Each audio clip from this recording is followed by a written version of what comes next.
Hi everyone, welcome back to my YouTube channel. If you are new here, hi, my name is Neha. I make video on tech and my life in the UK. In today's video, I'm gonna talk about my blog, which is in front of you. A lot of you people reach out to me over different platforms: LinkedIn, Discord, WhatsApp, email, Twitter. You shared your feedback that you are liking my blog and the content I am publishing. So thank you so much for that. Plus, there were people who asked me questions, and I saw a pattern behind those repetitive questions. So, today I'm gonna make a video on the questions I got from my blog. Hopefully, it will help other people also. So, let's start with the questions. I have already written it down, so I will be reading from there. So, the first question is about what tech stack I am using for this website or blog. This is the Everyone has asked me this question, to be honest. So what I'm using is I'm using Next.js. I'm using vanilla css and tailwind css. I'm hosting it on Vercel and I'm using GitHub Actions. What I did was I pick a Next.js template, and above on top of that I started adding my own custom code and features. So if you will see these pills, filtration, these three cards, these are the total customization I did. Even in the blogs also, like this one, everything is custom. All these things I wrote my own code for this. So yes, I picked the template of Next.js, and above that I started adding my own custom code. Now why I did this, why I didn't start it from scratch? Trust me, I have tried to did this building from scratch 100,000 times previously. It never worked out. This time I really just wanted to have a blog where I can just start publishing the content. I don't want it to care about the design, anything. So that's why I started with the Next.js template, and slowly I wanted to add features in my blog. So that's what I did. Okay, now let's move to the second question: how I choose the topic of my blogs. uh, for me, I do not focus on clickbaits or the hyped topic. My blog is my personal space, kind of. I write about what I'm working on, what I'm learning, what I'm reading. So if you will see right now, I'm reading a lot of books on system design, distributed systems designing. So you will see my lot of content is around that. The reason is I wanted to write for myself what I'm learning, what I'm working on, so that I can have fun while doing it. So for me, finding the topics for tech is not hard, because I write about the things what I'm doing at my work or outside work. For non-tech, again, it's not hard for me. The reason is, uh, for I feel that I meet and talk to so many people that I have so many non-tech topics to talk about. So like, for example, having the mentor in your career. I'm an advocate for having a mentor. If you were following me over Twitter, I always keep telling people, have a mentor in your career. So that's why it's here. Diversity hire. Diversity is one of the thing I keep hearing. So I wrote about diversity. Then I did this 7 days challenge. So I wrote about that how it went. I do a lot of art. So I wrote about art. I read a lot of books. So that's there. So if you for me, blogs topic is not an issue, because I generally write about what I'm working, what I'm doing, instead of jumping on the what is the hyped or what is the most clickbait topic right now. I don't get into that. So yeah, so for me, this is how I do the topic on blogs. Now the next thing come about the consistency, and this is a very interesting question, because uh, for me this was the hardest thing, having the consistency. In the past, I have left a lot of projects in between, and when I decided to start my blog, I really was hoping that it shouldn't be another unfinished project or a incomplete project which I will leave in between. And that's the reason I didn't even started sharing my blogs over my social media, because I don't wanted anyone to read it. I was so scared to share it with anyone that I was like, I'm pretty sure I will leave this project in between. So it's better I don't share it with anyone. But once I saw that I am having a consistency, then I started sharing on my social media. Now, how I had this consistency?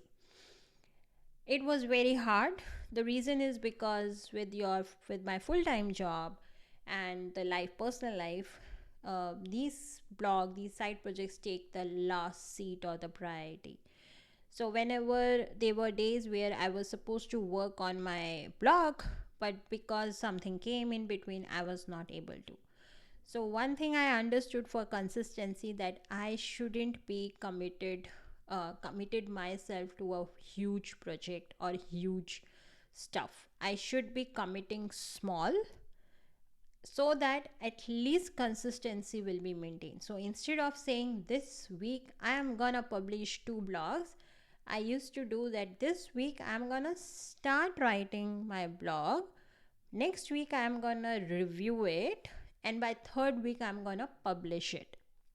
This actually helped me to stay consistent, so that every day at least for 10 minutes I'm sitting and writing my blog. So I did a flip thing, that instead of every day saying I will sit for an hour. No, I'm not gonna time track myself. I have a goal that this week, I'm not saying days, I'm saying this week I'm gonna draft my blog. Then next day I'm gonna review my blog. And third week I'm gonna go and publish my blog. So that's why this is how I know that I have 3 weeks. So every day 10-15 minutes I used to write my blog, and this is how I used to do. So this actually helped me to maintain the consistency to start writing the blog.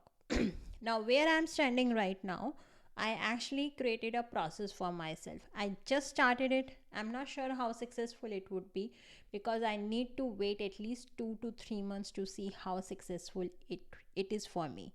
And why I'm talking about the process, because that's the next question. Someone has asked me what is my process of blog, and that actually goes very beautifully with consistency.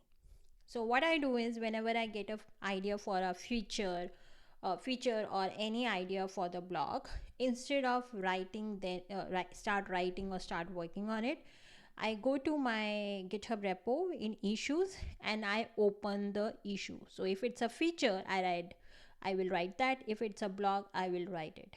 Now next thing I started doing is, I started also adding the dates of publishing my blog. So for example, this is a blog, why DSA matters. I have added 19th May. So that's the day I am targeting for publishing. It's a documentation, it is work in progress. So now what happens is, this actually helped me to stay on the consistency path, that now I know that this is the blog which will go live, which I am planning to publish on 19th May. So I should start writing slowly and move towards that direction. First thing. Second thing is, whenever I am getting time, like for example over weekend, I have free time and I can work on my website or blog. At that time I don't have to think about, oh, which blog I should write or which feature I should work. I have the whole list of issues already created, so I can pick any and I can start working. So this process and this consistency blend very beautifully together. Having said that, I just started this process of putting dates. Issues I used to create it every day, but this date part I just started. So I will see in at least for 3 months if I am able to publish my blog on time or not. But yeah, this is how my process is, and this is how I maintain consistency. Now the next question is, why I don't have comments on my blog, and why I don't have the comments I like. Basically this is the question. So for me, this is my I really wanted to interact with people over my blogs, but right now my focus is not to have comments and likes on my content. People who are liking it, and few of you take an extra step and reach out to me over different social media platform to share your feedback. I'm really thankful to you. But right now this blog is my own place. I write it for myself, so that's why there is no comments and likes. Might be in future I will add it, but for now that's not my focus as of now. If you have any comment where you agree disagree with my blog, my whole social media is open. It's Twitter, LinkedIn, Discord, wherever you want to reach out to me, you can reach out to me and share the feedback. But yeah, that's not the priority for me right now. And the last question is how I am using AI. So definitely AI is very helpful in today's blog and documentation and everything. So what I do, how I use AI. So I this is these are the graphics I actually uh, took the AI help to create it. Before that, what I was doing, like this one, I was creating by myself over Figma. But now, what I did is I took AI help to create these graphics. So that's a very nice thing.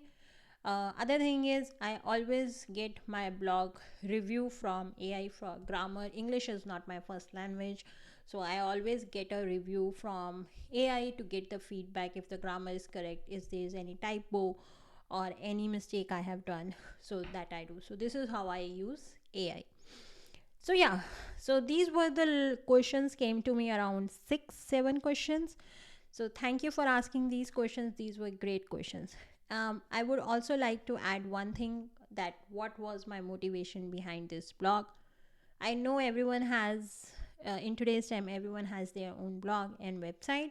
It's very important. But for me, this time, um, I met one of my colleague, and he was sharing that he actually write for his daughter. So whenever he finds anything interesting, not tech but anything non-tech, he writes, so that in future when his daughter will grow up, she can read about it. And that actually stuck to me, that how nice it is that he is writing for his daughter. And similarly I thought, okay, let me actually write for myself now.